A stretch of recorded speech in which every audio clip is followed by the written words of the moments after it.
unapologetic, unadulterated, and uncompromising. Greetings, brothers and sisters from around the world, and welcome back to the home, the haven, the stronghold, the super fortress of intelligent black thought. This is the BlackChannel.net radio. I am, of course, your host, your brother, your humble servant, Mr. Jason Black, aka the Black Authority. And the telephone number is 646-787-1933, 646-787-1933 is your personal access code to the blackest radio program in existence, the only one of its kind on planet Earth today. Join us. And join us today you should, because I've got something I want to go over with for you here tonight, because you probably noticed that we live under a system of white supremacy. You might have noticed that. And you might think that you understand all the reasons why it was able to establish itself and how it's been able to maintain itself all this time. But I want to tell you tonight that you might not know diddly, because if you don't know where it's going, then it makes it very, very difficult for me to believe that you understand how it got here in the first place. Although I do know that most people think they do. Want to play a little bit of audio for you here out of Denver, Colorado. It really speaks for itself, but I want you to go ahead and listen to this, and we'll be right back with you. Our annual reports on businesses, crime, and today the first annual report from the state on marijuana. Recreational pot completed its first full year in 2014, and now those numbers are in. CBS 4's Rick Salinger has been following the industry for us. Joins us now from the area known under various names, including Little Amsterdam. Well, Karen, a few years ago, one could hardly imagine a scene like this. There's a marijuana dispensary, and across the street on Broadway from it is still another. And right behind me, the third on this corner, another dispensary. And now 3 states have legalized recreational pot, with Colorado the leader. If it seems like they are everywhere, there's good reason. There are now 2,249 marijuana centers in the state, up 30% this year. Medical still outnumbers recreational.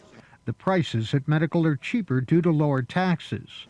As for job creation, there are now some 16,000 people licensed to work in the industry, a massive increase as recreational pot has come on the market.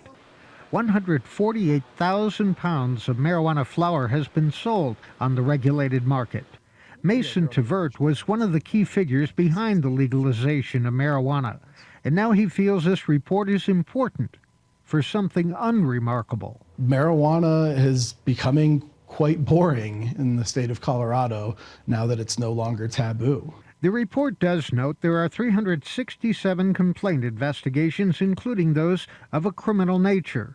That may include the federal case alleging international money laundering involving Colombia by the owners of a number of dispensaries and grow houses.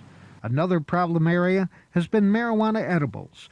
Testing is now done to make sure the retail products do not contain more THC than allowed. The pass rate is 98%. Tests are also done to make sure the psychoactive ingredient is evenly spread throughout the product. Consumers don't shop at stores that are selling products without labels with good information on them. Consumers want to know what's in the product, and businesses have a very big interest in making sure they're providing that information. While recreational pot is tested, there is still no testing requirement for medical marijuana, but that may change. And all this, of course, is about the industry of legal marijuana in Colorado. No mention is made of the black market. Live on South Broadway, Rick Salinger. Well, there you have it in Denver. Got plenty of black folk in Denver. They ain't did a damn thing. It's the biracial, dusty Negro capital of the West, at least till you get to California. That's what's going on in Denver, Colorado, people. And Washington State, and now Washington, D.C. I want to ask you a couple of questions here. Who introduced drugs into the black community? Simple question. Who did that? You see, one of the issues that you're going to run into with the conscious community, is when you talk about this weed thing, they all hate J. Edgar Hoover, or at least they claim they hate J. Edgar Hoover, right up until it's time for them to get their weed. Once it's time for them to get their weed, all of a sudden, J. Edgar Hoover is good people. All of a sudden, drugs are cool. Not good, they are cool. They are wonderful when it's their drugs.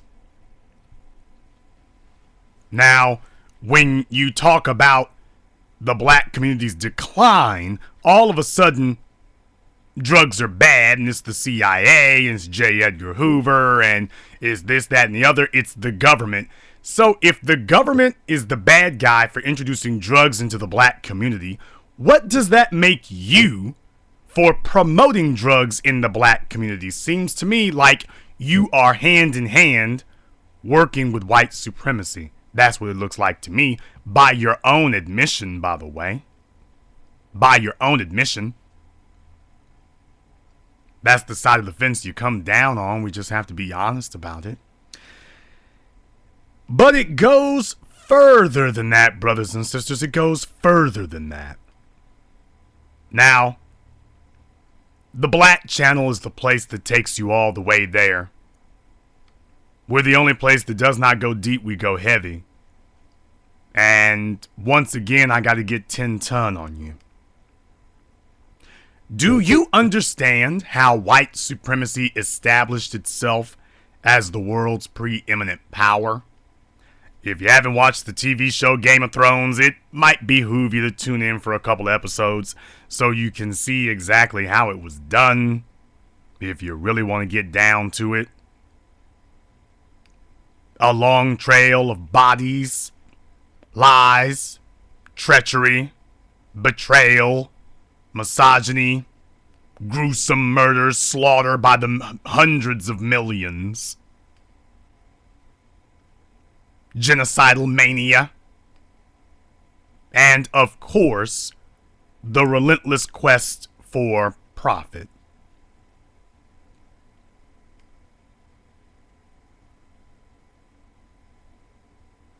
Under the old system, because in the 21st century we are entering a new system of white supremacy. You are going to remember white supremacy as having two phases. The first 500 years of white supremacy, and then the second 500 years of white supremacy. And we are entering the second 500 years. We're entering white supremacy the next 500 years. We already lived through the last 500. Now we're entering the next 500 year cycle. And you see, it's going to throw a lot of Negroes. It's already thrown them. You see, you're a fool and an idiot if you think that white supremacy depends on population numbers. And most black folk, when you ask them, particularly black males, because black males are supposed to be the mental and intellectual leaders of the society, but most of these Negroes can't count 2 plus 2. You ask what's 2 plus 2, they say chicken. But in any case, you don't even understand how white supremacy did it the last 500 years. And that makes you completely and totally inept to predict what it's going to do for the next 500 years, but you found the Black Channel, the only place that has accurately foretold all these things, so we give it to you again. Now, to the foolish and the stupid, the uninformed, the ignorant, the uneducated, you're dumb enough because you're not very bright and nobody's actually taught you because you haven't actually had to deal with reality. And no one has ever had to confirm you or fact check you, so you've been able to regurgitate and recirculate your ignorance.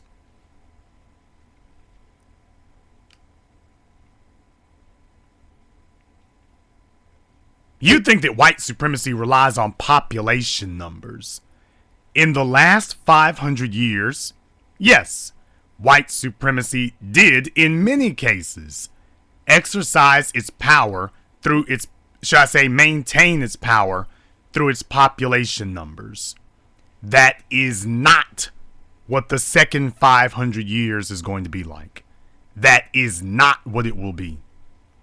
You see, in the first 500 years was the acquisition phase. The first 500 years was white supremacy, fighting and scrapping and killing and raping and murdering and slaughtering and burning and pillage and destroying its way to the top. Those were the first 500 years. That's how the first 500 years went down. The next 500 years is the maintenance phase. Now, in the acquisition phase, you took everything you could. You established the world in your image. You taught them that God looked like you, sounded like you, and could only be properly interpreted by you. You taught people that if it ain't white, it ain't right.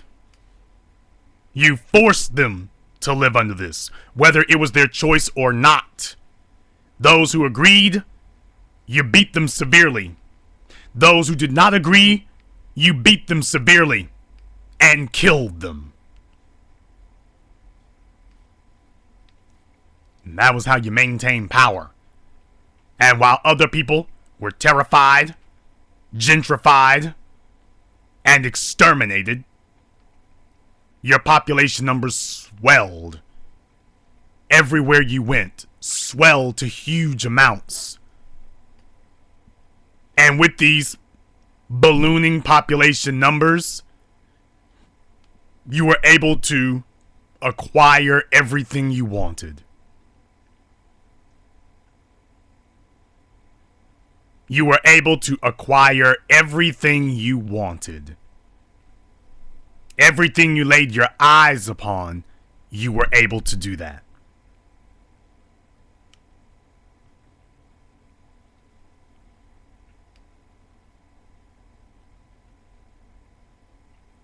And your extreme population numbers to the point that you were 90 and 95%, that was the apex of your power. That your numbers were so overwhelming and your economy was so indestructible that, quite simply put, you were unassailable. Didn't matter what other ethnic groups did, your power was unassailable.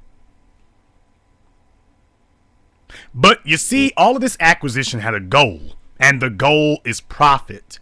And large population numbers, eventually you reach a point where it spreads out the profits so thin, or at least thinner than it could be. If you start removing people from the table, well, that leaves more profit for you. And now that's the next phase that we're entering. As they have become so prosperous, their population numbers have leveled out. Their numbers are not going down. They are doing what all asserted economies eventually do. Children are the investments of the poor, as Robert Kiyosaki said. But rich people don't need to have a bunch of kids. They have power. And they pass the power on to the children that they've had. They're not looking for the children to take care of them. So now it is time to pass that power on so that it can maintain the next 500 years of power. It will not be relying on population numbers. Their population is now leveling out, not going down. It's equalizing. It is equalizing in proportion to its wealth and their desired standard of living, which of course is wealthy. It's evening out. It's leveling out. That's what's happening. That's what's happening. You're becoming leveled.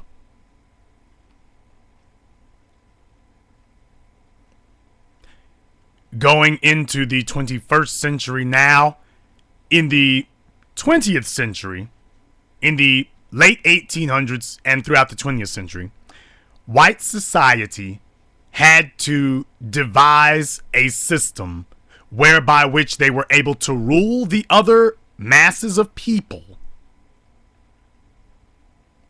as the majority.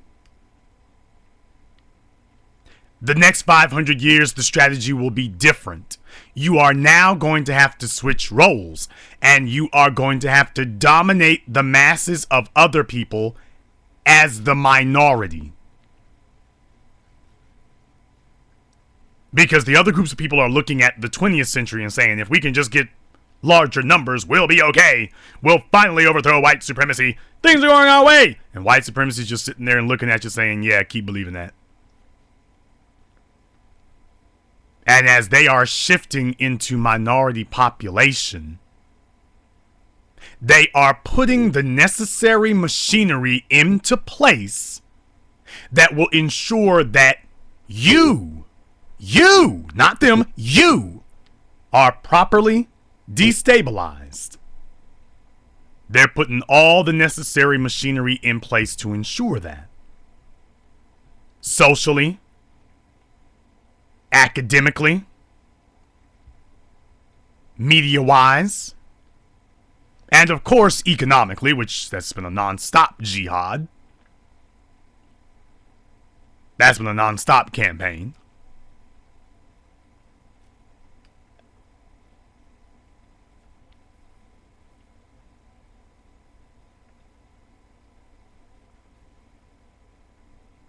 We have to attack your minds. Let's start there. We are going to attack your image of yourself.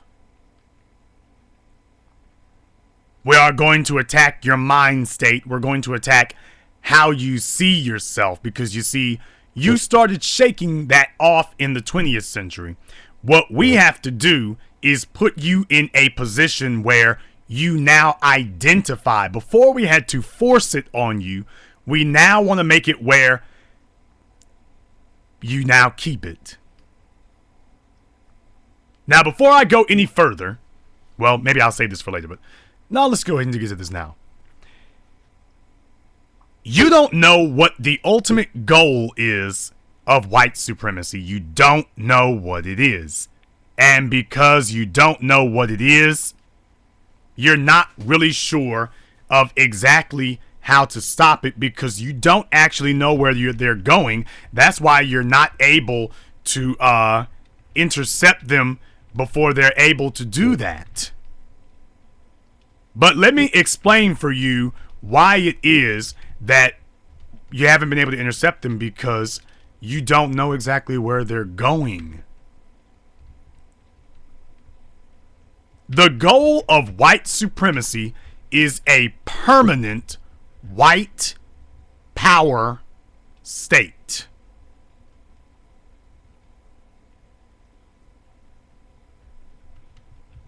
I refer to it as a permanent white socioeconomic majority. The goal of white supremacy is a permanent white economic majority. Permanent. In perpetuity.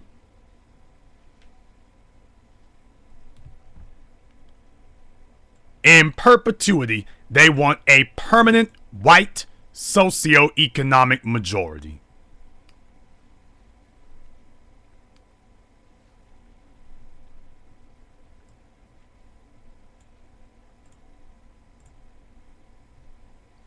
And so the goal now is to put the machinery in place.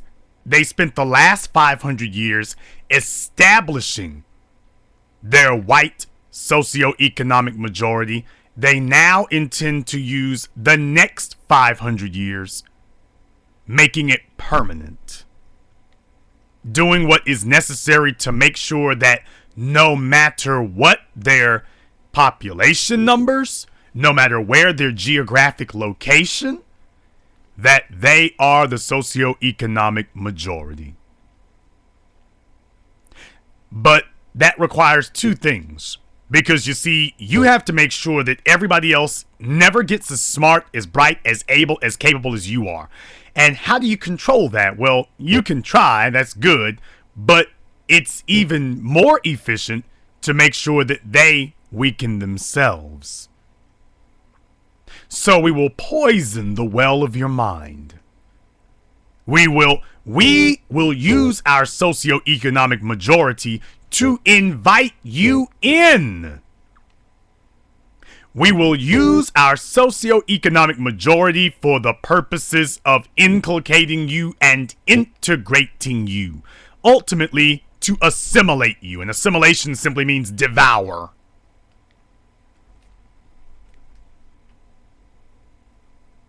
That you will be non-white people. You will have no access to white privilege or white considerations or white rights, but in your minds, you will tell yourself that you'd have that. In your minds, you'll tell yourself that you've got white privilege, even though you are not a white person. Now, you won't call it white privilege. You'll be like Lee Daniels. You'll figure that you got a comfortable seat as a house nigga. And you'll tell yourself that I've learned how to navigate their system. You ain't learned a damn thing.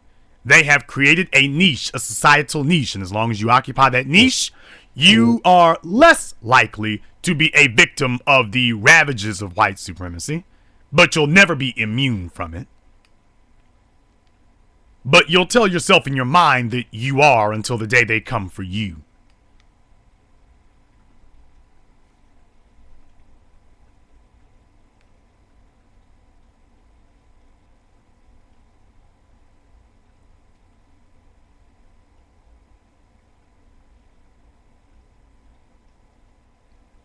By bringing you in, they make you feel safe. They handpick a few of you, just a few of you.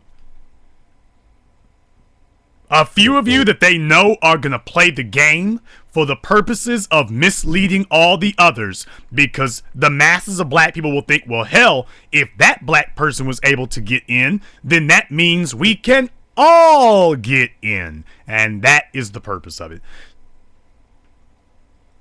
So your television programming, your sports, your social functions, all intended for the purposes of mind-bending you to make peace with your socioeconomic dominance, your socioeconomic dominated status,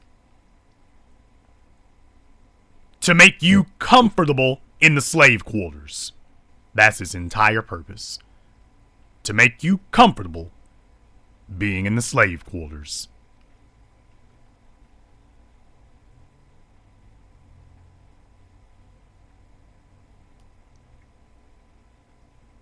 The next step is that you have to control the very definition of what being black means. No, because identity is the way that you permanently dominate a people. If you can get them to believe that it is their very identity to bow to you, then you'll never have to fight them ever again. They will get up every day lending their strength to your cause. And the definition of black today, we have 40 million black people, and believe it or not, we have 40 million disparate individual definitions of what being black means. Not one unified definition. Just a bunch of people running around trying to promote themselves. Not a unified definition that everybody lends their strength to the cause of. No wonder you can't make any traction. Knocking off individuals is easy. Knocking off groups is very hard.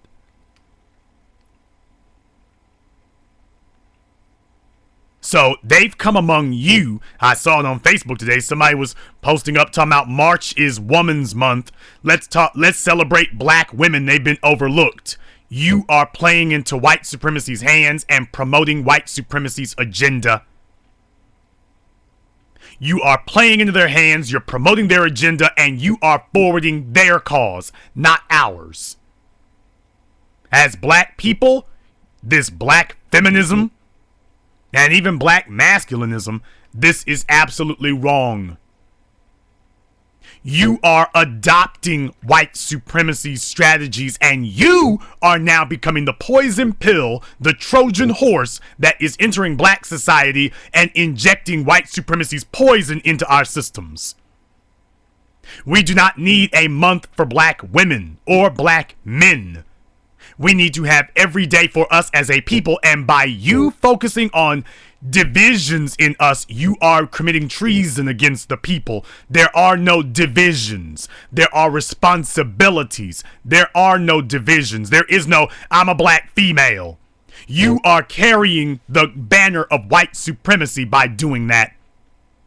And as black people, we have to call that out for what it is. So if you see somebody doing that, you let them know that they are carrying the banner of white supremacy. There is no place in a united Africa for people to identify themselves and to bring up grievances to other black people that belong in white society. If you have a problem with the way black women are seen, you need to go to white society. But understand that's a red herring. By identifying yourself as a woman, you are already locking hands and locking arms with that which you can never be, European.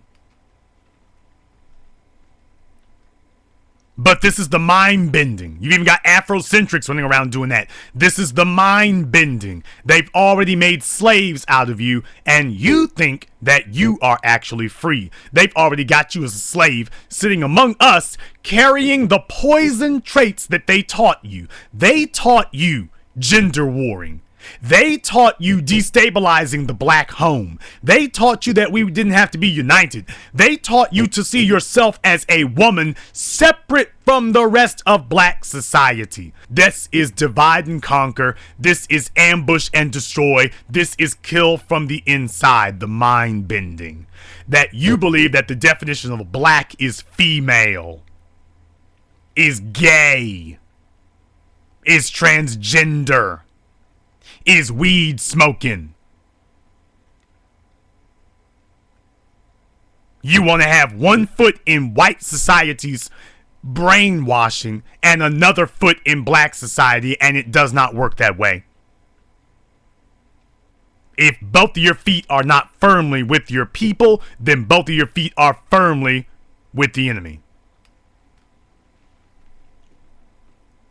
You cannot say that I am here to fight white supremacy and at the same time say that I am here to help promote the inventions of white supremacy and the tactics that divide us created by white supremacy. You can't say I'm against white supremacy if you're doing its work for them. You cannot be against white supremacy when you do their work for them.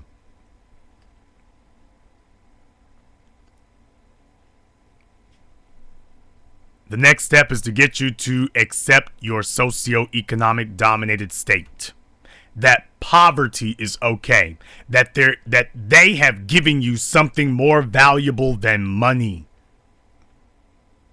So you should just be okay with your impoverished position. We have given you something more beneficial than money. We have given you a pat on the head. We have given you cell phones. We have given you integration. And that means more than money. That's more valuable than money. You don't need money.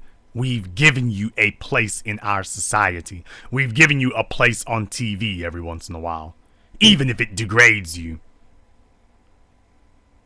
We have given you coping mechanisms, spirituality. You don't need money. You let us in European society, white supremacy, you let us have the money. You have something more valuable than money. All we've got is this worthless money. You have got spirituality.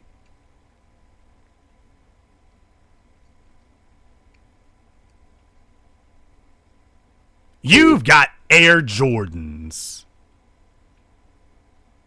You don't need socioeconomic power. You've got other things. You have other things.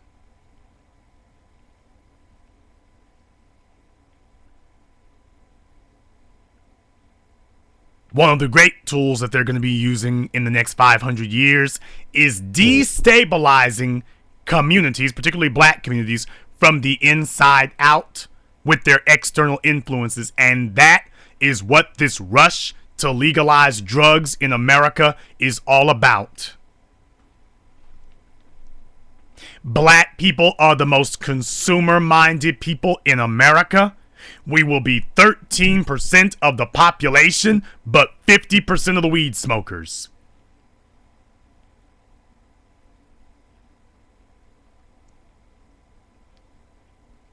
And at that point, they don't have to compete against you anymore. Now, you do realize that pretty much all these marijuana dispensaries everywhere are white-owned. You did know that, didn't you? There are no black men who own these marijuana dispensaries. None. None at all. They are all owned by the people that you claim are simply here to destabilize us, but you're going to defend that anyway. Brothers and sisters, if you're high, he doesn't have to fight you. You've already defeated yourself. If you're high, he doesn't have to stop you. You've already stopped yourself. All he's got to do is just mosey on in and take what you didn't pick up. He doesn't have to stop you. He doesn't have to.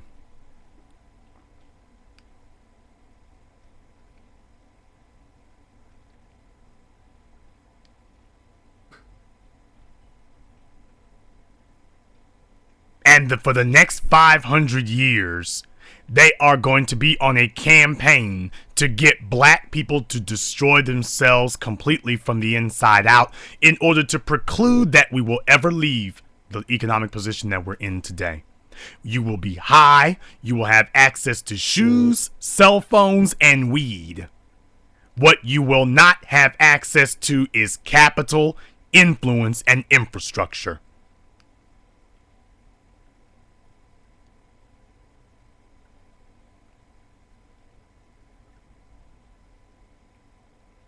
You will not have access to infrastructure. And they are here to make sure that they preclude that you ever will become a socio-economic threat of any kind. That's the purpose of it. That's the job of it. That is what this is all about. So they are going to make sure that cell phones are freely available. Shoes are freely available. Spanx is freely available. Spirituality and Facebook is freely available. Weed, booze, freely available. The only thing that will not be freely available is power, wealth, and influence. That is not freely available. That is not and will not be freely available. This is the formula whereby which white supremacy will exert its power for the next 500 years. They already took you down in the first 500 years. Now they just have to make sure that you stay there, even if they are a numerical minority, because being a numerical minority will not hurt you so long as you are the economic majority. You don't have to have the majority of the population. You just have to have the majority of the wealth. And as long as you've got that, it doesn't matter what the population numbers are of the people you are dominating. It doesn't matter.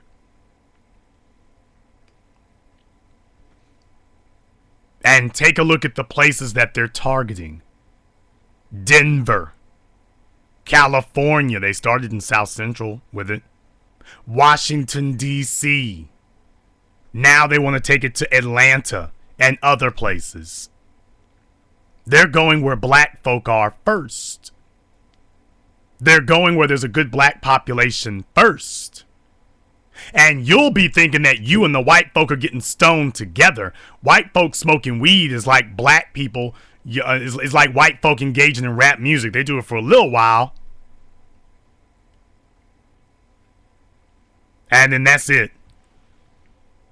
They want to address it for a little while, but then they move on from that.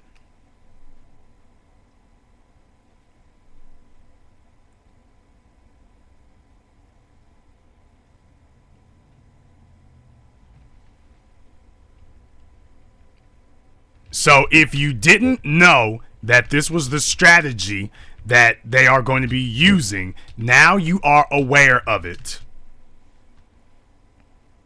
Now you are aware if you didn't know. That is how they're going to maintain power for the next 500 years.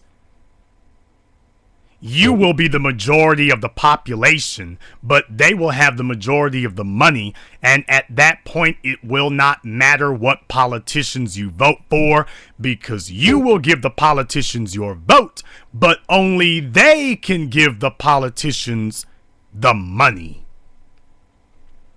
And Barack Obama has shown you all that even if you voted for who you want for president, Tom Bradley and Coleman Young and the Morials and all the others have shown you that even if you vote for who you want for politics, they will ultimately bow and bend to whatever the white economic power structure wants. Ultimately, that's where they're going to be.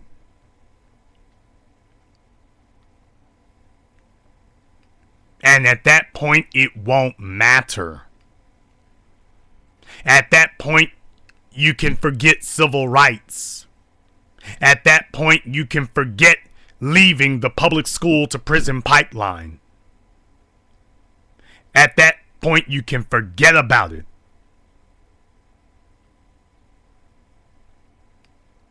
With that economic majority, they will simply grind you into powder and keep you there. And best of all, they will have you believing that it was your idea. The greatest tool of salesmanship, the first rule of salesmanship, they will have you believing that it was your idea to do these things. And it was, but the fact that you didn't have access to capital for a business, but you had access to all the weed stores you could find, will you ever be able to put those two together? That's a real question for you. Gonna go ahead and open up the phone lines here now. We're gonna take a caller from 646. You're on live with the Black Channel.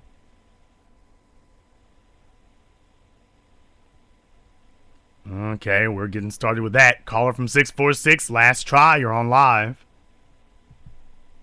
Okay, caller from 646 is catatonic. Caller from 770, you're on live with the Black Channel.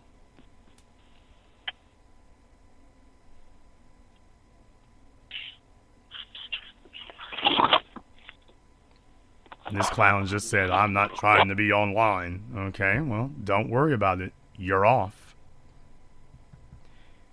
Caller from 512, you're on live with the Black Channel. Hello, can I be heard? And everybody can be heard if I said your number. You're not in the call queue either, by the way. Okay. And I mean, you're not in the host queue, you're in the listen queue, by the way. You put yourself in the listen queue. I'm trying to speak. Yes, I know. I was just saying, you put yourself in the listen queue. You gotta follow the instructions better. I'm not sure how this works, sir. This is my second time even tuning in to you live. What's your name? Where you calling from? My name is Ronnie. I'm calling from Texas. Ronnie calling from Texas. Where at in Texas? I'm outside of Austin. Okay, outside of Austin. And what's on your mind? I'm curious to what's the point of the broadcast and what's the point of the chat room? Okay. Ronnie, do us a favor here, okay? Ronnie? I'm listening. Okay, I said do us a favor, okay? You gonna do a favor for us? I'm not sure, sir. I don't do favors. Okay. No, oh no, you're going to do this favor. You're gonna go away. Don't ever call or come back here again. That's what you're gonna do. I don't understand, sir. Go. You don't understand. Go do your mollies under your mama's couch, but don't come back I here. don't do my.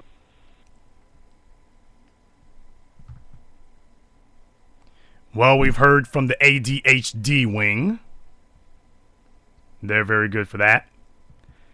Caller from 817, you're on live with the Black Channel. Yes, Brother Jason Black, this is Wallace. How you doing? Hello, Wallace.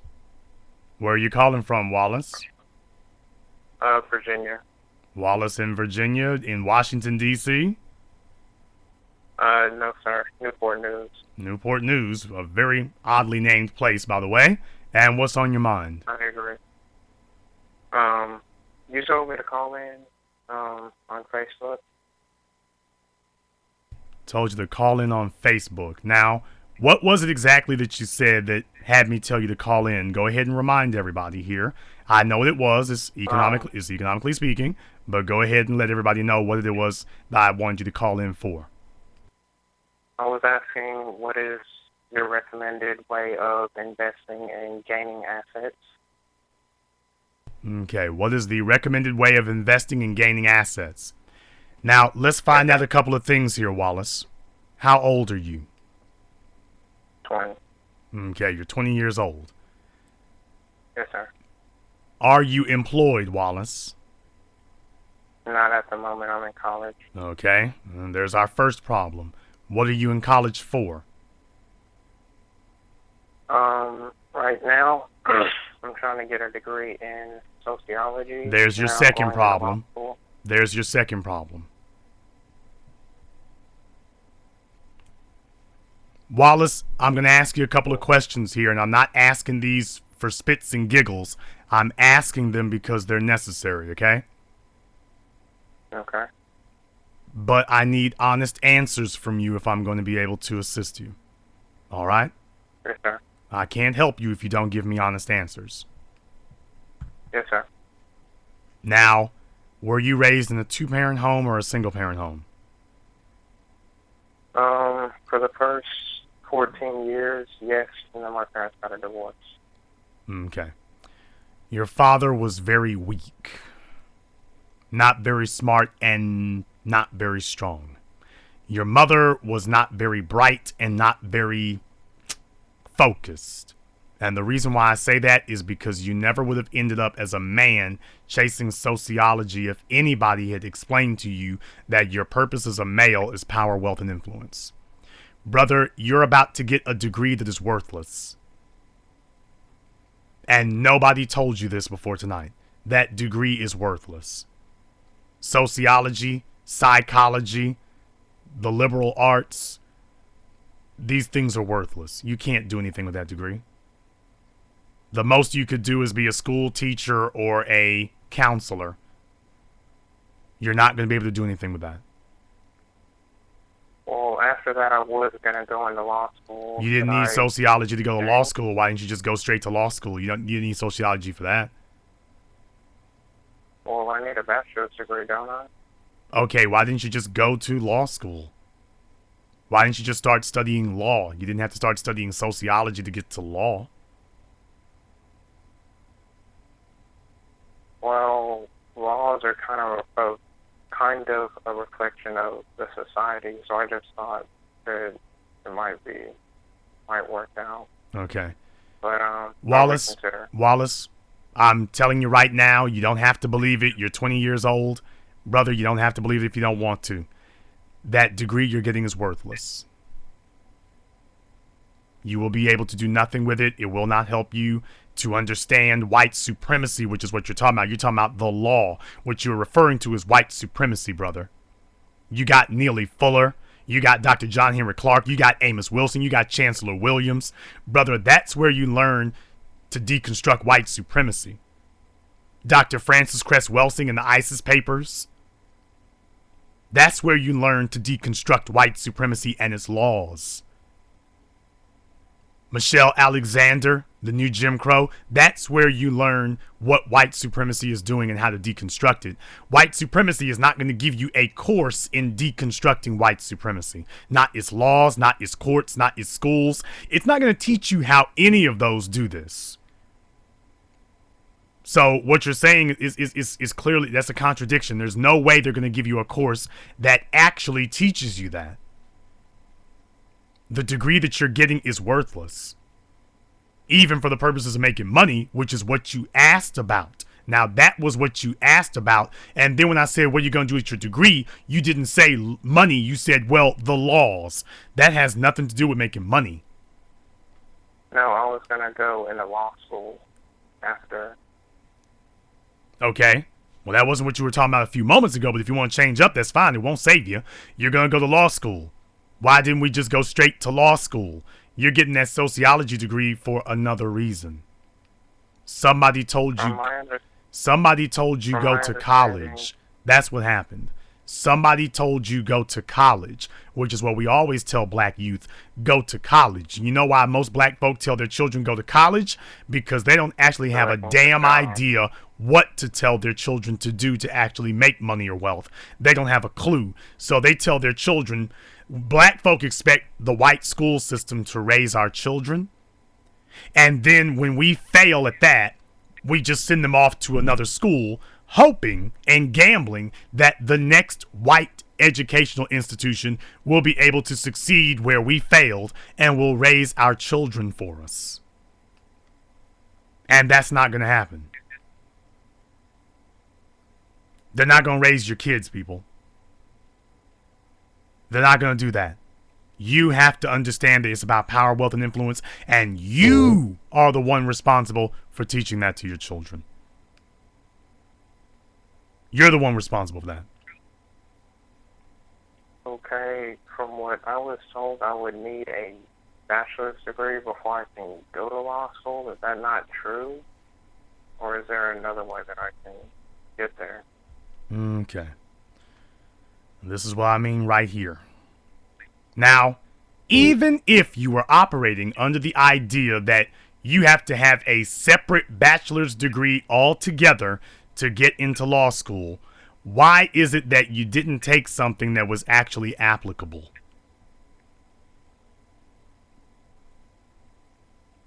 I mean, you could have started with a degree. You could have started with a degree in criminal law. Why didn't you do that? I looked at a list of degrees and what their general LSAT score was. Excuse me.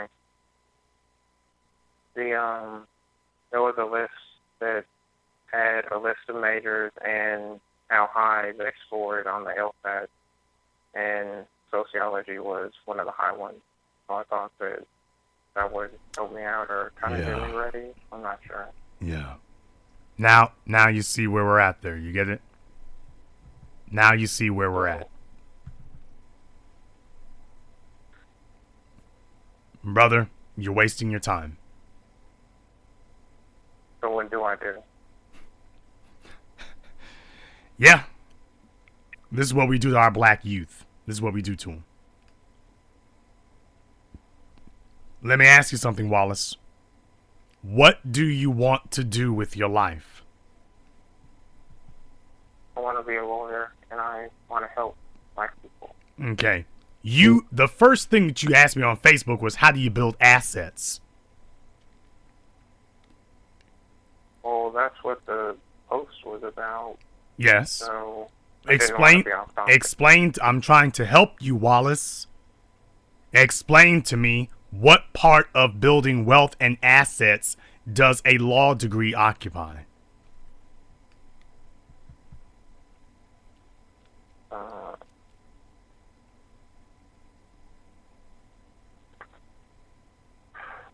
Protecting businesses under business law, maybe. All right. This is what I mean, folks.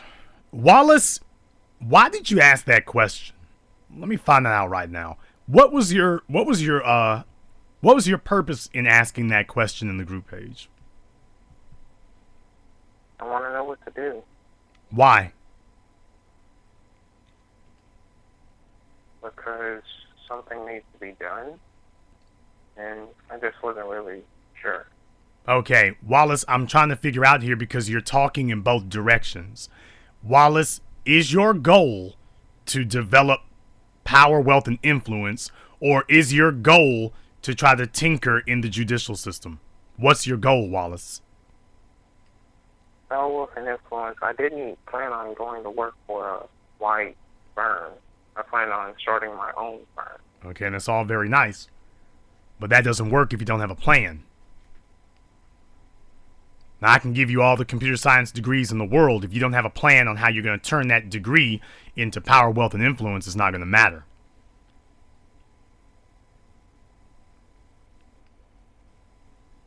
It's not going to matter.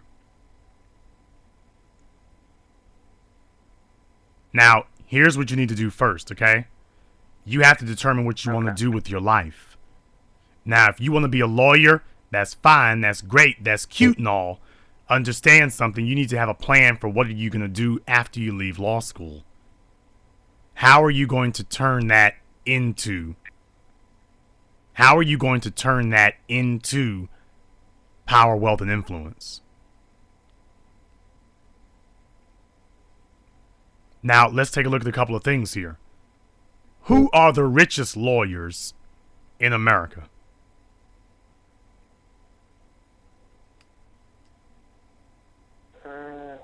I'm not sure. Honestly, I'm not sure. Okay. So what that means is you're fumbling around.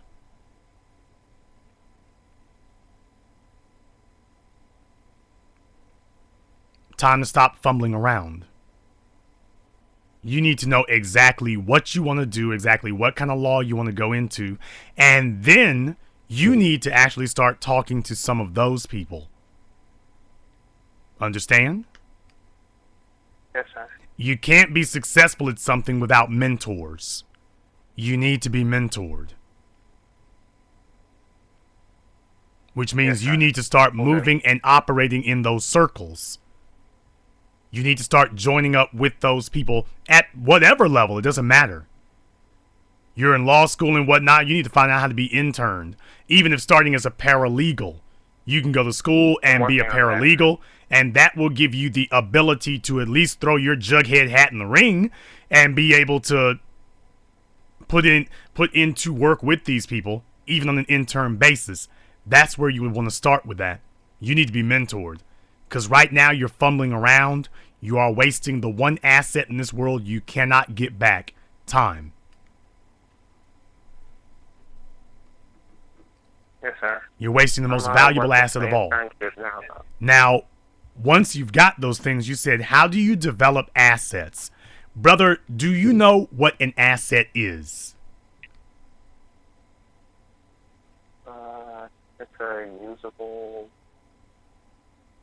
I'm not sure how to explain. Thank you. Okay, the answer is, Mr. Black, no, I don't know what an asset is. That's the answer. I don't know. Two-parent home, neither his mother nor his father ever explained to him what an asset is. How are your mother and your father doing financially? Just be honest. Paycheck to paycheck. Okay. They lived in poverty. They lived in economic dire straits. They had a son. No plan for having him. It's just, hey, she's good in the sack.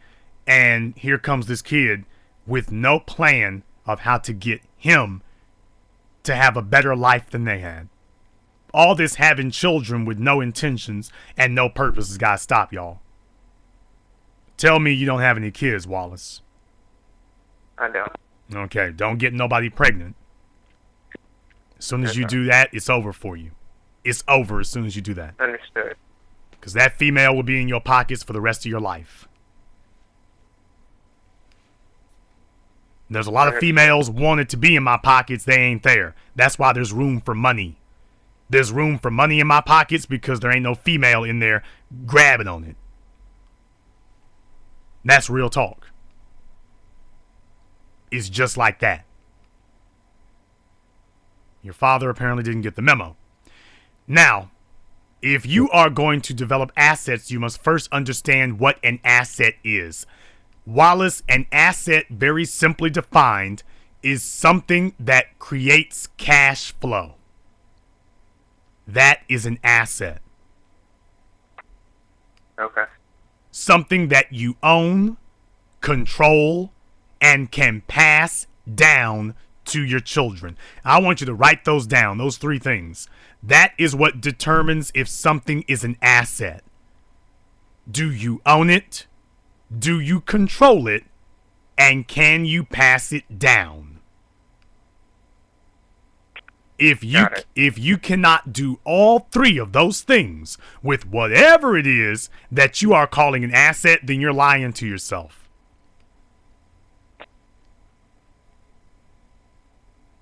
Because you don't actually have an asset. A child support check is not an asset. Why? You may own it, but you don't control it and you can't pass it down. And you can't keep it. So you don't actually even own it.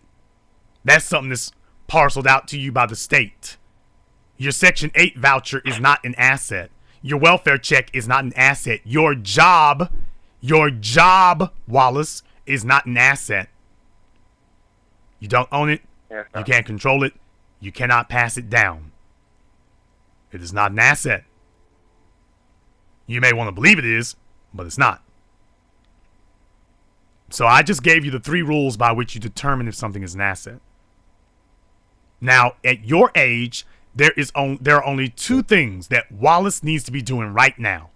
Wallace needs to get himself interjected into the capitalist system, that is, get a job. And number two, Wallace needs to get his credit together. Those two things will help you to determine how quickly you can start building wealth. Money gives you cash flow, and having proper credit gives you access to other people's money at the highest levels, not some low-level mess. Having your credit together gives you access to other people's money, so when you actually do decide that you want to invest in something, you can invest with other people's money and keep yours in your pocket. That's how wealth is created. How exactly do I build credit? Okay, very good questions here. How exactly do I build credit? First thing you do is don't do stupid things. Now, you're a college student, so they're offering you credit cards all the time.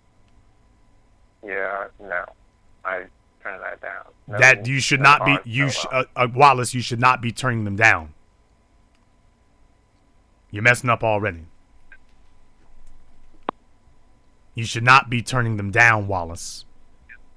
You need to be accepting them. Now, I already know the answer to this question. I'm going to ask you anyway. Why are you turning down these credit cards? Why?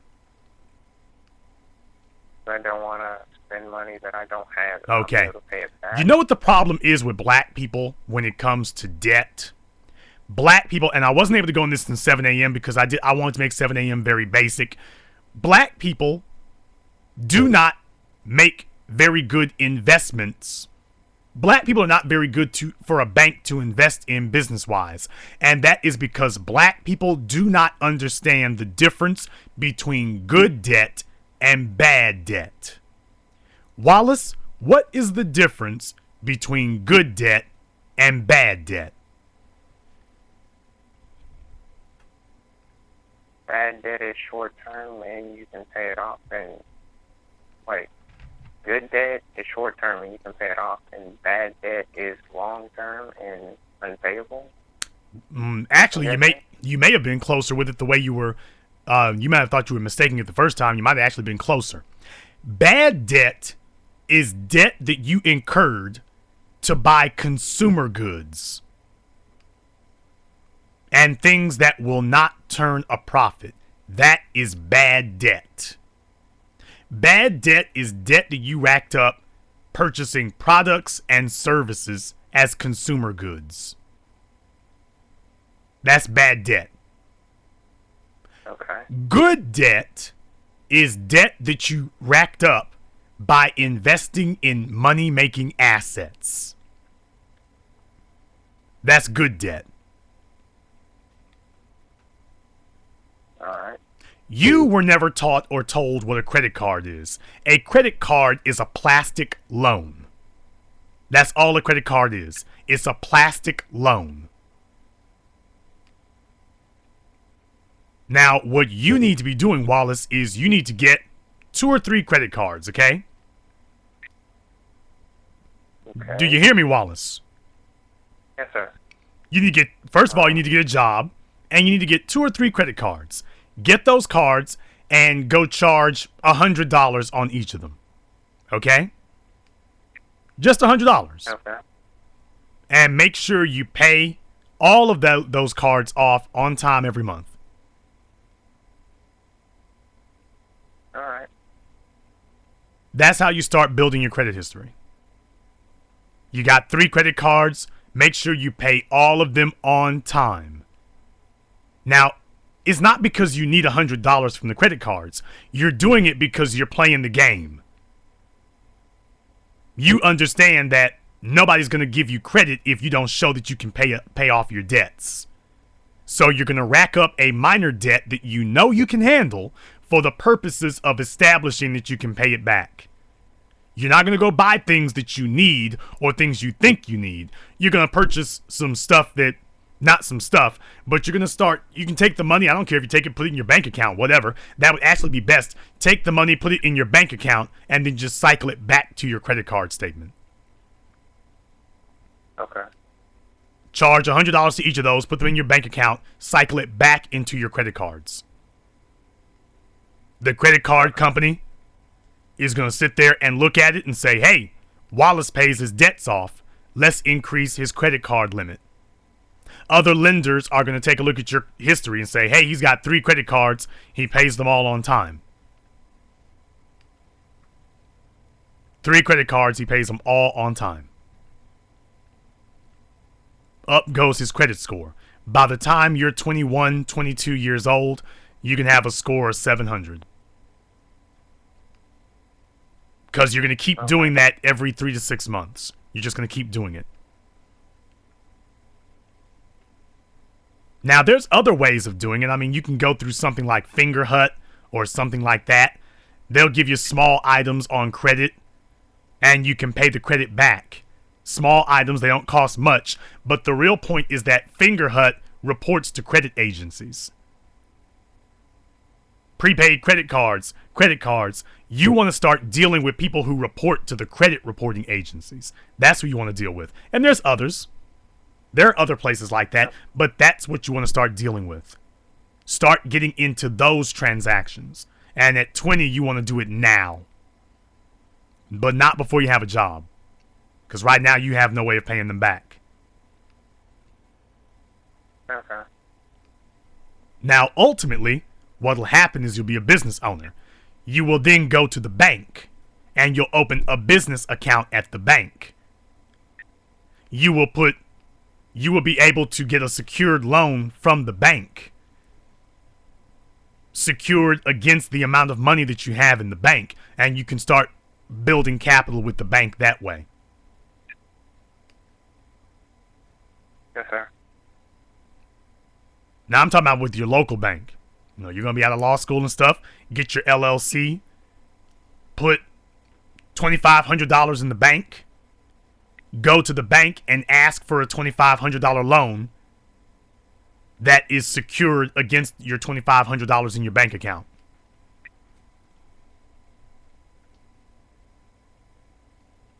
These are all numbers games. But these are the basic fundamentals that you want to follow. At your age, these are the basic fundamentals you want to follow. Yes, sir. Okay, thank you. Did you have any other questions, Wallace? I don't think so. And if I do, I'll call in to one of your other shows. It's not a show, it's a Bye. broadcast. Thank you very much for your time. Hope the young man has gotten something out of it here. Caller from 347, you're on live with the Black Channel. Black First, TBA, this is Demir from New York. Brother Demir from New York, he was pounding the pavement to help promote 7 a.m. What's on your mind, brother? Well, I just wanted to say to Wallace, if it's possible, I can add you on Facebook and I can give you a list of the opportunities when it comes to law. Because technically, as future lawyers, we should be considered like the vanguard of the black community, because through everything, when it comes to real estate, education, the medical field, those are all key things that afflict black people. And it's technically, when it comes to white supremacy, that's the only thing that's just consistently knocking us. So it's like we would be considered the gatekeepers in that sense. And at the same time, you're able to monetize what you're doing. So you can go into the medical field, into terms of medical law. Even Umar Johnson was talking about how a lot of white lawyers are making money off of the special education business that they do with concerning with a lot of the black children in special ed. And he was saying how come no black lawyers and no one is becoming a lawyer to go into that field. So there's just so much. And the beauty of being a lawyer too is that, you know, when the recession, when the market is down, you can go into bankruptcy, marriage, and real estate, because those are all things that afflict the well, it's usually when the economy goes bad, usually that's, you know, more of those fields open up. So you'll always be in consistent work. Not necessarily working for someone else, but you'll always be in consistent work in terms of practicing law. So basically, I just wanted to tell him right now what I'm doing is becoming a paralegal. So I'm taking up paralegal professions. Right now, what you're doing is once you become a paralegal, you're able to network with many black people there. Like I'm in New York right now, and they have the Black Bar Association. I recently went to a court, I think it was Thursday or Friday, and I network with many people, many lawyers that you would have never found out about if you didn't, you know, go out and search. My professor is actually a judge, a trial judge, you know, so it's basically about, you know, networking and being able to establish yourself and being able to say, what can I do that does 2 to 3 things? 1, how can I be able to monetize it? And 2, what areas can I go into where I can help black people? So, you know, when we get railroaded in the medical field, boom, that's where you can head into. When it comes to real estate, when they gentrify places, boom, that's where you can head into. So it's all different areas where you can go through. So basically, after I finished my paralegal degree, I was going to eventually go work maybe about 1 or 2 to 3 years in the paralegal profession, get my feet wet a little bit, so to speak, and go for my bachelor's degree. Now, when it comes to your bachelor's degree, in order to get into law school, they're not necessarily considering you having a degree in psychology or liberal arts or nutrition or sociology. Those are really just crap, to be honest with you. They're looking for things that holds weight, especially if you're trying to be a corporate lawyer, if you're trying to be a heavyweight, so to speak. They're looking for, I would say, most likely like economics, philosophy, English, because those all pertain or they circulate around, I would say, being a lawyer or being an attorney. So I was eventually going to try to get a double major. And in that case, it's like, boom, boom, you hit it right out of the park.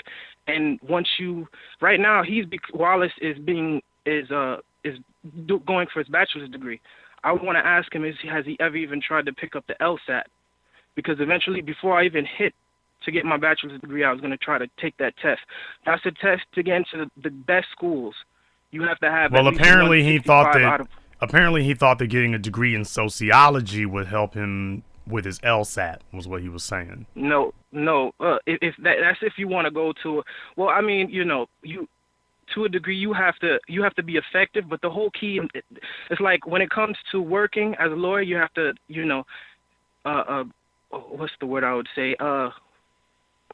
Not justify the means, but you have to plan out for an end game, and the end game is to work for yourself, have your own law firm, which is what I want to do. But it also, I'm just realizing this right now because my major before my last semester was automotive, but I never wanted to do that. I didn't want to be working, you know, being 50 or 60, working on cars necessarily when I can just learn how to fix a car by myself. So basically what he needs to do is no law school, any reputable law school, is going to take a sociology major.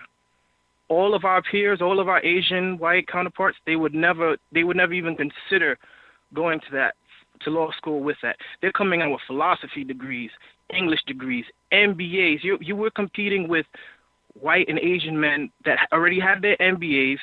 Their fathers or grandfathers already worked on Wall Street, so they already have that experience, and you're combating up against that from a community or undergraduate degree with sociology. You're not gonna, you'll be destroyed. You'll be obliterated. You can't work. You can't compare to that. If you're trying to get into a good school, of course, you can't. You won't be able to hold any weight.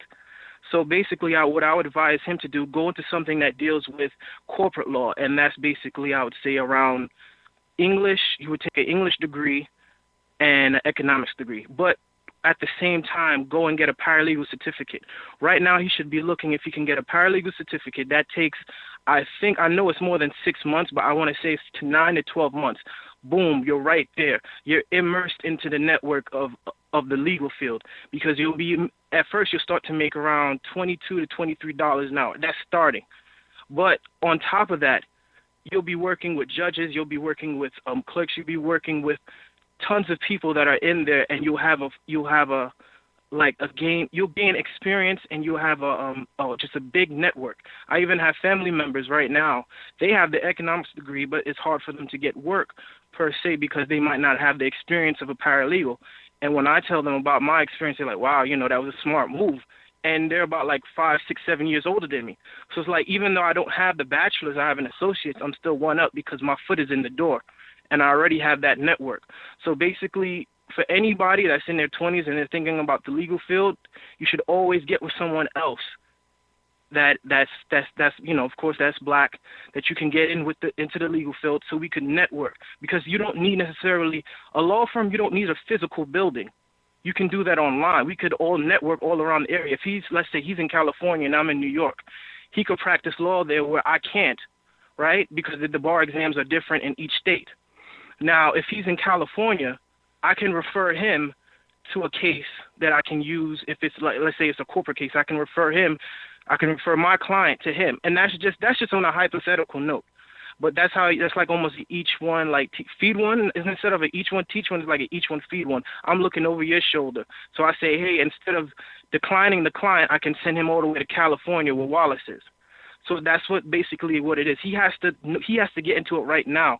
The sad thing, the only thing I'll take out of it is that I'm a little like sad that he didn't even like try to look into any law program or anything where he can get an internship. Well, like I say, his folks didn't explain it to him. They did like so many black parents do. They just tossed him off in the school and said, hopefully the school will finish raising my child, because, hey, this was a oops baby. I wasn't really trying to raise no kid like that, or I thought he was going to keep this man. And it kept him for about a decade, and then he decided to go ahead and leave when the kids got old enough. Now, what you were saying before about a degree in philosophy, I'm kind of lost on how that helps, while that would be something wanted by a law student.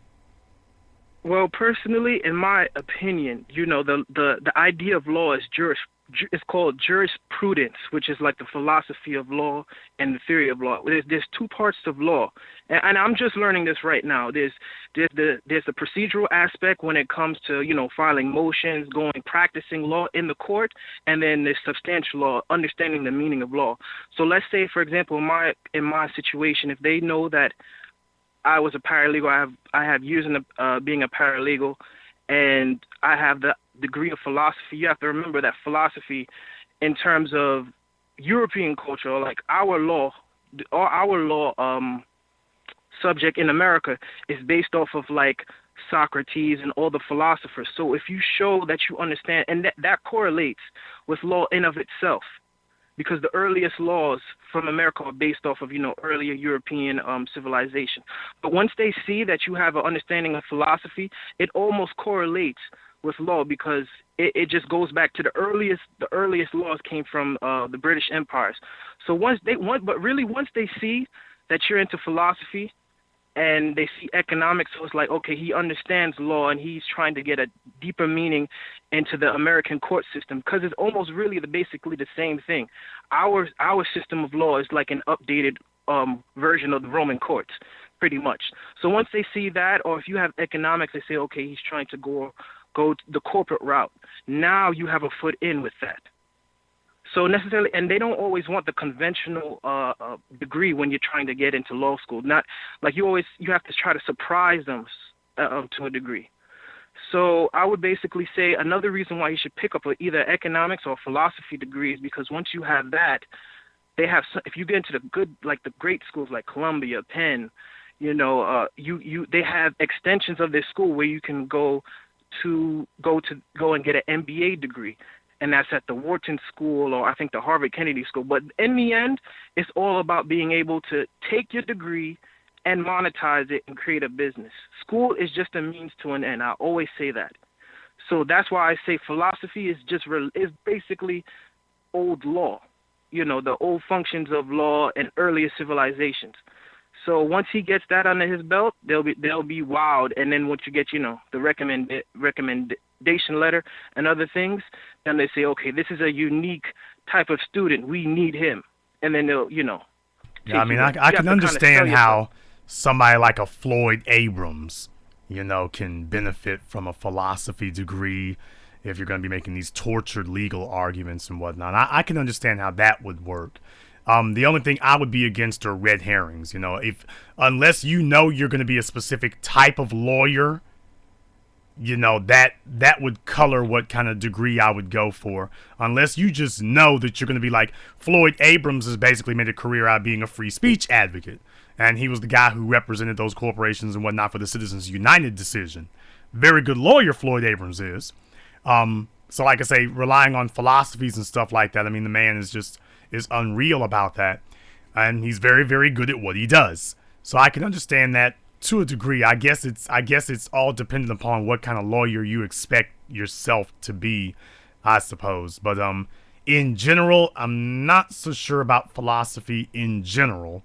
But for me, it's about making money. It's always the end game is about making money, and the liberal arts degrees and stuff like that. It's just, for me, that would just be a non-starter out of the gate. Now, as far as how the only place I would see value in that is, as you said, I mean, you're right about that, maybe the school that you want to go to. A school environment may see value in that type of degree. They might see that. What I'm concerned about is, okay, I'm going to spend 4 years learning philosophy to go to a school. What's going to happen? The school is not the goal. Everything after the school is the goal. How is this 4 years going to help me after the fact? Those are the kind of things that I take a look at. But definitely, I want to thank you for checking in with us here on that. Demir, I'll let you have the last word. Okay. For Wallace, if he's out there, I'm on Facebook. I can definitely link up with you, because that's what we definitely need, especially young brothers like us. And I know it's like we were. It's amazing. We were bound out. We were just thrown out into the capitalist world without knowing anything, no tools, no nothing, and all our parents, half the time best could tell us is to get a job. So it's always good to don't be discouraged too, because TV is just exposing a whole lot of, I would say, flaws in terms of black society and how we don't give our children better than what they deserve. Did you see the story I posted up today? Well, sorry, I think I'm out. Sorry. Did you see the story I posted up earlier about it was the graduate student from Connecticut came to Harlem with $300,000. Yeah, with 99. And he spent $94,000 to buy two apartments. I think was it 2 apartments there? I think it was. He bought 2 apartments, or I want to say 2 apartments, not 2 bedrooms. But in any case, he paid $94,000. And I'm like, do you understand that in Harlem, your black children, this is what they're going to have to compete against for a place to live, not even to gain wealth. Just to have a roof over their heads in Harlem, you are being ethnically cleansed and exiled from the city, and not just by the Manhattan suburbanites anymore. it's not the investment bankers from in New York coming there anymore. Now you got folk from Connecticut and Massachusetts and Boston and Jersey. Now you've got them coming in. And our children, after 6 decades of chasing integration, chasing interracial marriage, chasing a job, chasing a title, you've left these black children completely and totally helpless and powerless in the face of a tidal wave of money that is coming at them from every corner of the country, every corner of the globe, and everywhere they look around. This is what you've done to them. And your children are starting out as if they're immigrants who just showed up here yesterday with no family history or ties to the community. That is treason. That's treason. Your children are supposed to have a better life than you had, not the same, and damn sure not a worse one.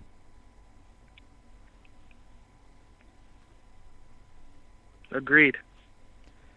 Thank you very much for checking in with us here, brother. And please do give us a call again. Let me take caller from 901. You're on live with the Black Channel. Hello, Jason. My name is Chris Lewis from the Memphis metropolitan area. Chris Lewis from Memphis. What's on your mind? I am. Well, I was told to call in by a group of members from the Facebook page about the thread concerning a Miss Kimberly Hannibal. Okay. And I just want to ask you, the way you went about confronting her, was that necessary? Yes. Okay. Because...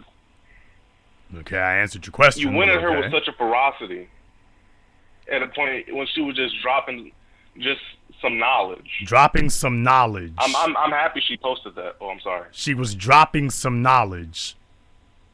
I think you said you're from Memphis. Is that right?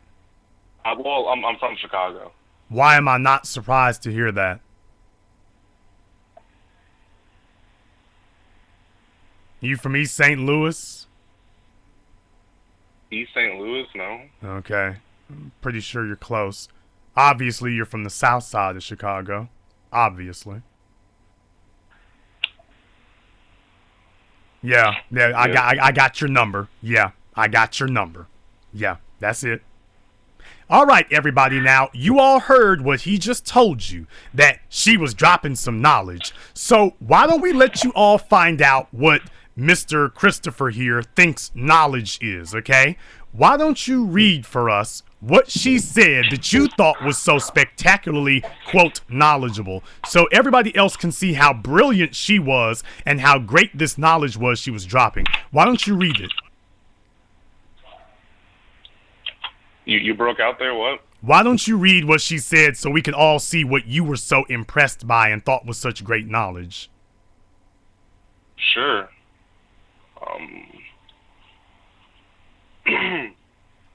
The father never referred to us as his kids, only children. A kid is a young goat, and it was used as a burnt sin offering sacrifice. So in actuality, when you call your children a kid, you are referring to them as an animal. Our children are not animals. All us single sisters are winners since we do not have kids. Okay. Now, she was responding to the post, and I was going to get to that before the broadcast is over. My post said, today I'm going to award a cash prize to the female chosen to be the best single black woman without kids. I'll announce it later today. Yes, I already know who it's going to be. And her response was to disrupt and interject into our thread and be disruptive and argumentative to play some stupid game with semantics. Who invited her to do that? You see, there's always some ignorant savage. There's always some ignorant savage in the black society who sees other black folk having a good time. They want to come shoot the club up. They want to come start an argument. They want to come start a fight. There are just so many mentally twisted individuals who simply cannot function in a peaceful environment. So if they see other people sitting around, they just come and start crap because that's their twisted mind state. And we have to look out for them, and most importantly, we got to look out for their enablers. The people who try to come up with rationales and say that it's okay for people to be argumentative and causing a mess and causing disruption. We gotta look out for both of those sick mindsets.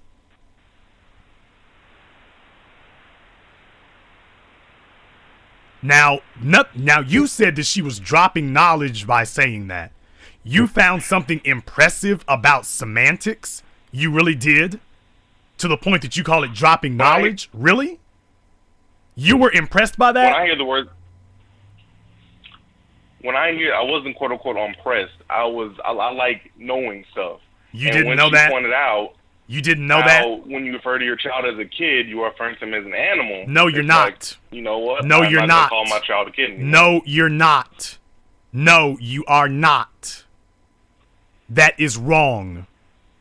That's stupid, and that's wrong. That's dumb. And that's how you sound right now. Dumb. And you know why? Because clearly you do not understand what language is. And this is what we have in black society. A bunch of ignoramuses running around debating things that don't matter. They have no idea what they're talking about, but the internet gives them the ability to post things. Now, you just made a fool of yourself in front of the world. You made a fool of yourself, and you don't feel the least bit embarrassed about it. And this tells me where you were raised and how you were raised. Sir, do you understand what a dictionary is? Where I was raised and how I was raised, excuse me. Do you understand what a dictionary is? I do. Okay, have you ever actually opened one? Yeah. Okay, do you understand how a dictionary works? Essentially, yes. Okay. Explain to me the definition of the word stand. What does it mean? Stand? Like yes. S-T-A-N? S-T-A-N-D. S-T-A-N-D. Stan is a name. You won't find names in the dictionary. So apparently you're just getting acquainted with what a dictionary is tonight. You might want to look up what a dictionary is first. It's not a book of baby names. I did not hear what you said. It sounded like you said stand, like when you stand up. I asked you if you meant stand, like the name stand. Stand is not the names. You asked, was it S-T-A-N or S-T-A-N-D? Clearly you don't know that dictionaries don't have names. Welcome to a dictionary. This is gonna open up your eyes. If you thought that her saying that drivel was dropping knowledge, this is about to be mind-blowing for you. For you, not most other people, but for Chris, it's gonna be mind-blowing. Everybody else is gonna fall asleep, but Chris is gonna be in awe. Let me know when you find the word stand, Chris. If you need me to respell it for you. If you need me to respell it for you, I'll take it slow. Jason? Christopher. I didn't hear what you said because you're breaking in and out. Well, that's you might need a new wireless carrier. And that's why I asked you to spell it. I don't know why it's breaking in and out. I might need some new headphones. You might need a repeater. I was asking you what you mean by stand or stand. I still don't know what you're saying.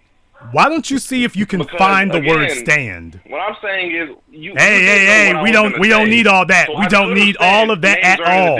None of that is necessary. Can you find the word stand? Yes or no? If it wasn't necessary, why you bring it up? I said I don't need your explanation. Can you find the word stand? Yes or no? Simple as that. Can you find it? Stand? Or do you need for me to do it for you? I can find the verb stand in the dictionary. Okay, if you need somebody to do it for you, I can look it up for you if you need me to. I'm looking at it right here. Since you're having trouble with it, 13 of the definitions of stand? Okay, I know it's a long word, stand, but if you need some help finding it, I can do that for you right quick. I just told you I found it, Jason. Okay, since you're having trouble with it. Now, why don't you tell us what stand means? Well, there's definition 1A, to support oneself on the feet in an erect position. Definition 1B, to be specified height when fully erect. Definition 1C, to rise to an erect position. Would you like me to continue, Jason? Yes. Sure. Definition 2A, to take up or maintain a specified position or posture. Definition 2B, to maintain one's position. Definition 3, to be in a particular state or situation. Definition 4, to hold a course at sea. Definition 5, obsolete, hesitate. So I guess that's no longer a word or acceptable definition of stand. Definition 6A, to have or maintain a relative position in or as F in a graded scale. Stands in first class is the example. May I ask what's the point of this, Jason? Keep going. Why, Jason? Because I want you to now that you because you started to recognize that you've embarrassed yourself, and I want you to keep continuing to humiliate yourself is what I'm doing to you. Because now that you realize that you embarrassed yourself, now you realize that you've embarrassed yourself, which is why you want to stop reading. You don't want to keep going because you're realizing that the more you read, the more foolish you look. Definitions. Yes, really, and give us all 13. Give us all 13. Ridiculous. Give us all 13. All 13. Yes. Why, Jason? Because, why do you need to know because I want you to finish humiliating yourself because you didn't understand before tonight. You were too ignorant to know that a word can have multiple meanings. So any fool who goes around talking about a kid is a goat, that refutes the idea that a word has multiple meanings. And you didn't know that before you met me tonight. You couldn't have, otherwise you wouldn't have been. You couldn't have known that, or else you would not have been defending her. You couldn't have known that. Well, I'm not defending her. Yeah, you are. Yes, you are. Yes, you are. Because you attacked her and calling her a Don King looking beast, and then Alexandra went ahead and called her a crackhead. And why? Unnecessary because, no, it was not. Because, I thought this was no, it was not. It was not unnecessary. Hey, we're not. That's not what we're here for. You look like a fool now for defending another fool, and that's why I had you do it. So you both look equally dumb now. I look like a fool for doing what you asked me to do. No, you look like a fool for defending somebody on a basis of semantics when they were wrong. And we saw it right off the bat, and you just figured it out. You just figured it out that she was wrong and shouldn't have opened her mouth. You just figured that out at 8:42 Central Time. You just figured it out. But then, wait. How was she wrong when you just said it has multiple meanings? It has multiple meanings, which means that she cannot. No, she cannot sit here and say that a kid is a goat. A kid is also a child. According to you, it has multiple meanings. She said the father never referred to us as kids, only children. A kid is a young goat. A kid is also a child. So what she said is stupid. If young goat was the only definition of kid, she would have a point. But for her to say a kid is a young goat, that's wrong. A kid can be a young goat. A kid can also be a young child.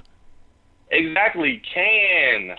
Excuse me, but she said a kid is. No, she said a kid is. And she said, no, Christopher, be quiet. She said our children are not animals. When you call your children a kid, you are referring to them as an animal. No, you're not. Kid has multiple meanings. So you just made yourself look even more dumb because you're trying to act like she didn't say it was just an animal, and she just sat here and said Christopher's an idiot. I'm saying they're only animals. So you're making yourself look more stupid. Are you going to stop? Or are you just going to keep going? You go back and reread it one more time because you already read it before. She said when you... 32-inch screen. Oh, good. Read it again. Read it again and show us that. To us as his kids, only children. A kid is a young goat, and that was used as a burnt sin offering sacrifice. So in actuality, when you call your children a kid, you are referring to them as an animal. Now read that sentence again. Stop. Read that sentence again. Read the sentence again where she says, so in actuality. Read that sentence again. This is all one big run-on sentence. Okay, read it again starting at, so in actuality. Start there. So in actuality, when you call your children a kid, you are referring to them as an animal. Okay, read that one more time. Because you said that she did not say this. When you call your children a kid, you are referring to them as an animal. Okay, so you just said that she didn't say that, and now you're making yourself look foolish because you read it 3 times that, she did say that. You just said she didn't say that. No, I said that she was talking about children can only be animals. When you call your children a kid, you're referring to them as an animal. No, you're not. You're referring to them as a child. And you made a fool of yourself multiple times tonight. Jason, and I'm just going to let you keep twisting in the wind. Jason, A child or a young person is the informal definition of kid. Informal. It doesn't. No, it's a sub definition. Kid has multiple meanings. I'm looking at it at dictionary.com. It says it's an informal definition of kid. You can the call right it. definition of kid is a young goat. No, that's one definition. Kid for children is essentially slang. No, it's a definition. Jason, I'm looking at it right now. I don't care what you're looking at. You didn't know that a word could have multiple meanings before you called in tonight. And it's not an informal definition. It is not, sir. Jason, it doesn't matter what you think. Semantics? It doesn't matter what you think. What you think means nothing. It doesn't matter what I think, Jason. A word has multiple meanings. Over a person whose thoughts you don't care about. A word has multiple meanings. And you made a fool of yourself tonight because you wanted to act as if a word can only have one meaning. I took you to the word stand. You made an imbecile of yourself, and now you want to try to dig a way out. It doesn't matter. It says definition. Jason.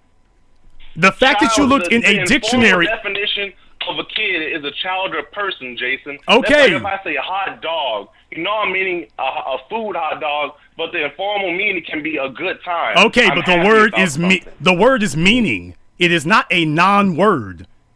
It is a word with a meaning, and it has more than one meaning. And the meaning is a young goat. And the meaning is a child also. The informal okay, it doesn't matter whether it's formal.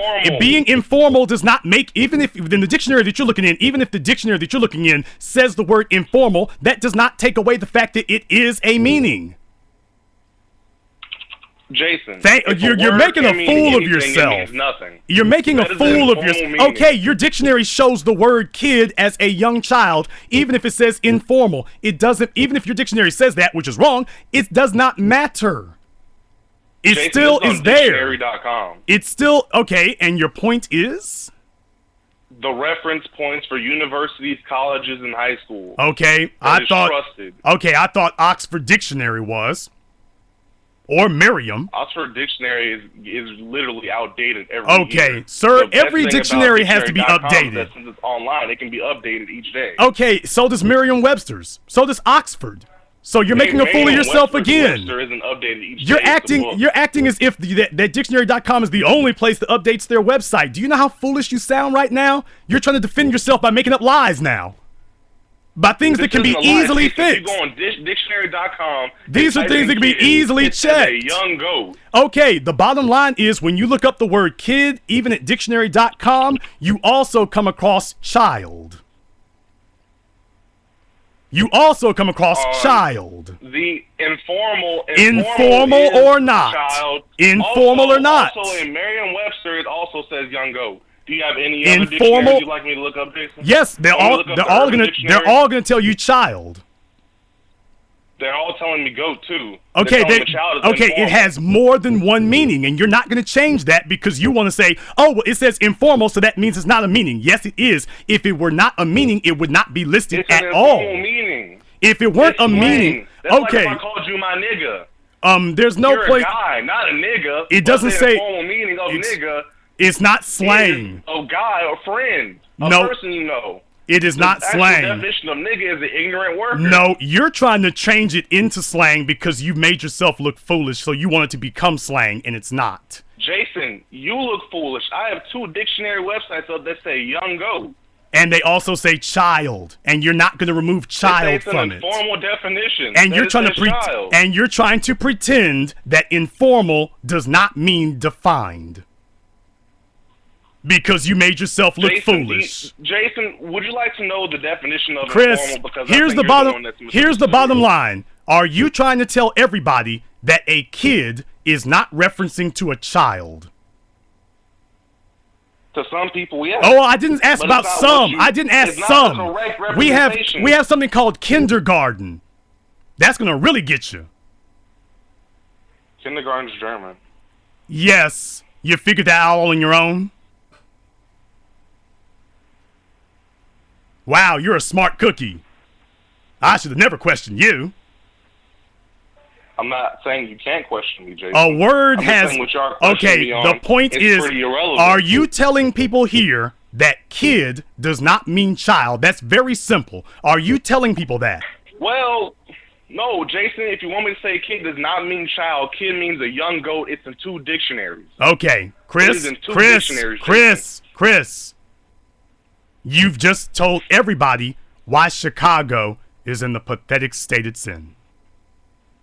According to you, Jason, Chicago's in the state it is because of white supremacy. No, Chicago is in the state it's in because of smart, Of dumb, ignorance that's been smart, caused by the crack dumb epidemic niggas. and joblessness and bad and not having a Chi- father in the house, Chicago which is caused by in the white state it's supremacy. in because of smart, dumb niggas who fight over semantics and don't have a dollar in their pockets. Hey, Chris, what do you So, man, own? Jason, Chris, what do you own? First of all, Jason, why should I have a dollar Chris, in my pocket? and I'm what still do in you high school? own? Second of all, Chris, what do you own? My parent, who Tell I me am what do living you with, own? makes 6 figures, has 4 Chris, degrees, and owns 2 businesses. What do you And is own? quote-unquote Black first. And what do you own? What do I own? Yes, what do you own? I'm a teenager. You I don't haven't turned own 18 yet. okay. I don't own as anything. okay, you're a teenager, you haven't turned 18.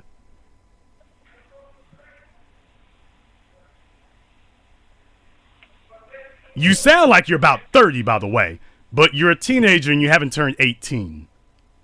I'm also 6.5 feet tall and I have a beard. 6.5 feet tall with a beard. You sound like Patrick from SpongeBob. This is crazy.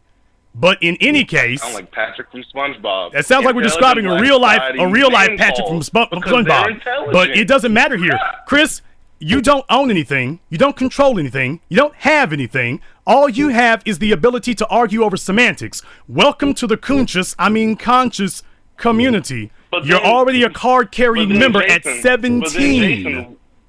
You're a card-carrying member at 17. And this tells me what your parents have done. You're 17 years old, and this is what your parents have done. This is what they've cultivated and created, not at 27, not at 37. He's 17 years old, damn near 7 feet tall. He's got a beard, which is really freaky for a 17-year-old to have. That she should have switched to breast milk, because that store milk was really doing the number. And he wants to argue that a kid can only be defined as a goat, even though he opened up the dictionary and there it says kid. Well, it says informal. Doesn't that get me off the hook from sounding stupid? No, it doesn't. Well, I want to be off the hook anyway. How old are you, young man? 17! And you're the authority on what? What do you own? Nothing. What do you control? Nothing. What is your business? Nothing. My parents make plenty of money. You have no way to verify that, and you're lying. Well, it's the internet. Can't I be anything I want to be online? Yeah, you can be. You can pretend to be rich. You can pretend to be wealthy. You can pretend to be popular. You can also pretend to be literate right up until you get on the phone and call somebody. Then you look stupid. Just like the other chick, which is why he's defending her. And by the way, folks, did you realize he went from one dusty, bummy city, Chicago, south side of Chicago. He went from there, and he didn't step up when he left Chicago. He stepped down, which is hard to do, by the way, when he left Chicago. He stepped down and ended up in Memphis, Tennessee. Another place, the bastard baby capital of America. Memphis, Tennessee. This was what he ended up with. And at 17, you can see that single mother influence where you can be wrong, dead wrong. And he's not arguing with us over power, wealth, and influence. He's not arguing that he's found a better economic strategy. He's not arguing that what we said to Wallace, that there was a better way to build your credit. What he said was, hey, I didn't know kid had more than one definition, and I want to defend the fat black mammy that you all were correcting on that. I want to talk about that. They don't, remember what I told you all about the conscious community. They don't discuss numbers. They don't discuss power, wealth, or influence. They never discuss what they're building. They will never discuss that. They only want to talk about intangibles. And by the way, I got people Jason, telling me that this clown is Jason, you 25 years old.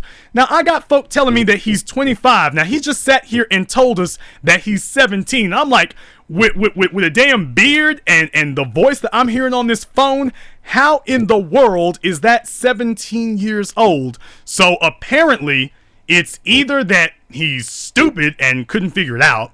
He couldn't figure out how to type in 17 and ended up with 25, which I guess on your 10 key on your keyboard, a moron can end up with that. Or he's on the internet, 17 years old, telling people that he's older on Facebook than he really is, because he's hoping that with a beard on his face that he can pull some dumb older chick who's older than he is, and that hopefully she will never ask him what I asked: what do you own, what do you control, and what assets do you have? Jason, I think I'm on Chris, mute. Chris, go away. Jason. Caller from 214, you're on live with the Black Channel. Caller from 214, you were on live with the Black Channel, now you are not. Brothers and sisters, there you have it. 10 minutes of my life I will never be able to get back, because there was a fool who she was all giggly and stuff, which is what got her kicked out. And he's another one, slavish to the fat black mammy. He's not building anything. He's not doing anything with his life. He's gone from one bummy city to another. His parents are about nothing, doing nothing, but they did teach him to go around and argue with people playing semantics. What they did not do was teach him what white 17-year-olds are taught. He ought to be having some money, power, and influence at this point. After all, if he claims that his parents are making so much money, how in the hell did you end up in Memphis, Tennessee, if your parents are supposedly balling like that? How did that happen? Answer: you're a liar, and a fraud, and a fool. And this is a place where we expose it and debunk it and dispatch it.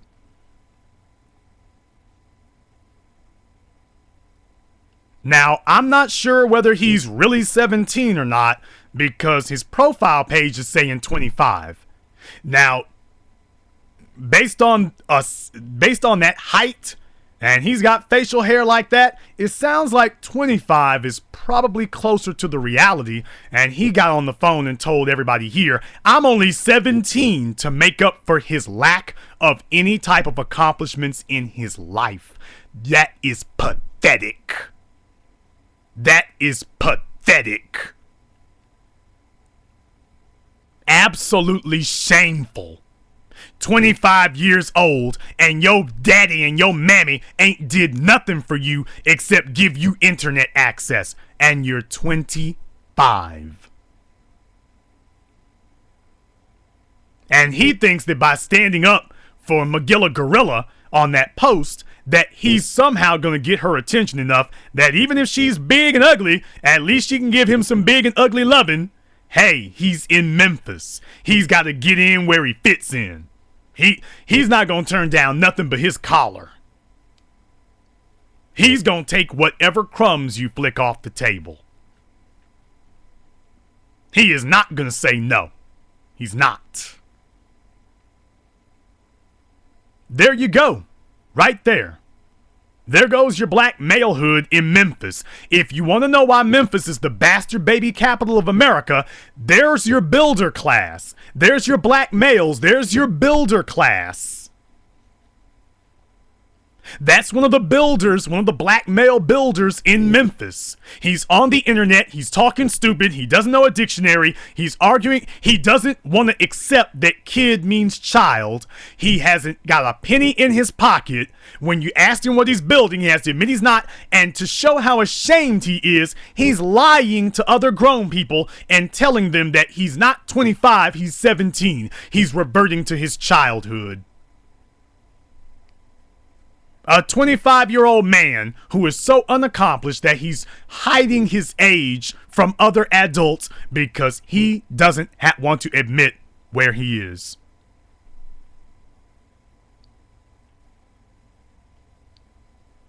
Your parents should be ashamed. They should be embarrassed. They should be ashamed and should be embarrassed.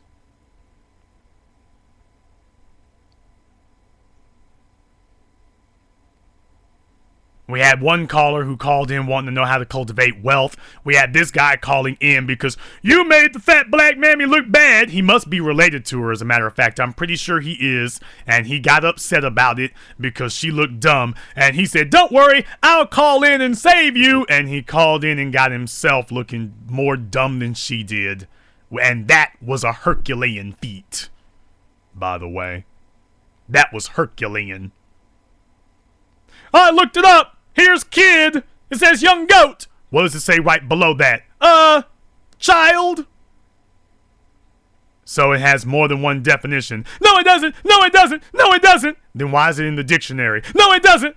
La, la, la, la, la. I'm not going to see this anymore. La, la, la. I don't accept this. It says child right here in the dictionary. I don't accept it. I don't believe it. How many of you people want to bet that he's one of these happy Hotep Negroes who goes around talking about rubbing your beads and oils and incense and got a bunch of fat, sloppy broads on speed dial? How many of you want to bet that he's one of them?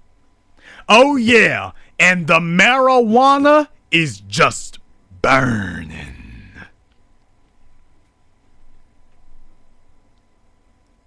Now, he's got no money, even though he claims he comes from a family that makes such serious cash. Your family makes such great amounts of money that they parked you in Memphis. They're doing so well financially, you ended up in Memphis. Not even Nashville. He didn't even end up in Nashville. He ended up in Memphis, the toilet of Tennessee.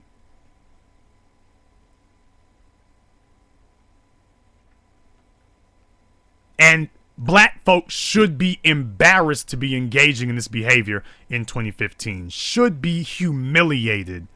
But being poor does not humiliate black people. White supremacy's brainwashing for the next 500 years is taken. Looking stupid does not humiliate black people. White supremacy's strategy for the next 500 years. Being stoned out of your mind and looking completely foolish and ignorant does not embarrass us. Being powerless does not embarrass us. Being abandoned and destitute and barren does not embarrass us. This is white supremacy's strategy for economic dominance for the next 500 years. Now, brothers and sisters, I want to ask you one more question, and this dovetails with what I was speaking with you tonight at the beginning of the broadcast. I just want to ask you one question. Even if you believe that everything that imbecile just said on this phone, even if you did believe that everything he just told you, that everything that he said was right or rational, even could be, ask yourself one question. How does that stop, impede, or even slow down white supremacy? Even if he were right, even if we conceded the point to him, tell me, how does that stop them? What battle is he winning right now?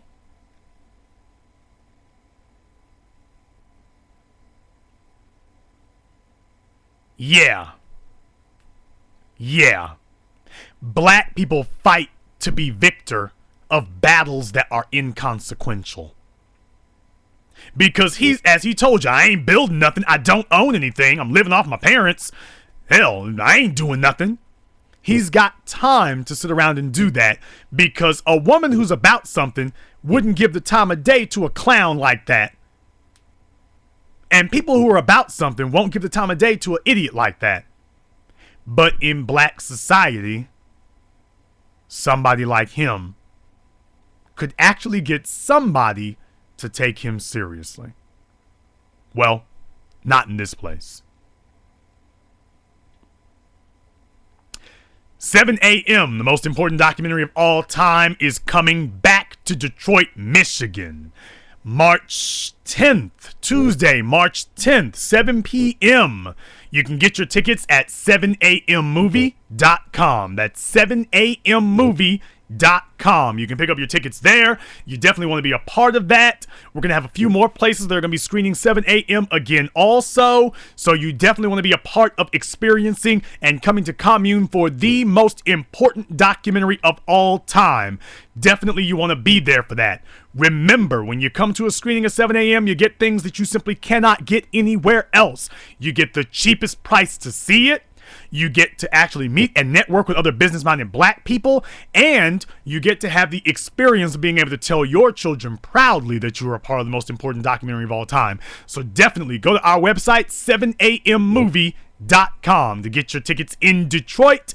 And for everybody else, you definitely do have it available for you as well. It's coming to other cities, and we're still working on a few other big things that hopefully we can get tied together here as well. So be a part of that. If you're not part of our new Facebook group, TMI, go ahead and sign up for that and be a part of that. You can go ahead and post in that. Try to be sensible. Try not to be like Chris and the rest of his ilk here, okay, everybody? And this concludes tonight's broadcast of the BlackChannel.net radio. I am your host, your brother, your humble servant, the Black Authority. And until next time, brothers and sisters from around the world, remember, black is the future, and the future is uncompromising.